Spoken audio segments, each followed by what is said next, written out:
Hi there! In this video, I will be guiding you through how to add a stop loss on Robinhood so you can limit downside risk. So first, what you will have to do is either open the Robinhood app or here on the web browser, which is robinhood.com. You can just, search it up. And then once you're here, you will just go ahead and go to the stack or ETF you own or want to trade. And by the way, before proceeding to the next steps, you must make sure first that you already have an account on Robinhood. And yeah, after that, you will just have to tap trade and select sell or choose to place an order for a new position. After that, you will choose order type and pick stop loss or stop limit if available.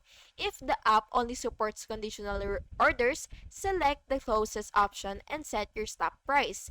Then, you will enter the stop price, the trigger, and for stop limit, set the limit price you're willing to accept. Finally, review estimated proceeds and swipe to submit the order and check the order status in order history.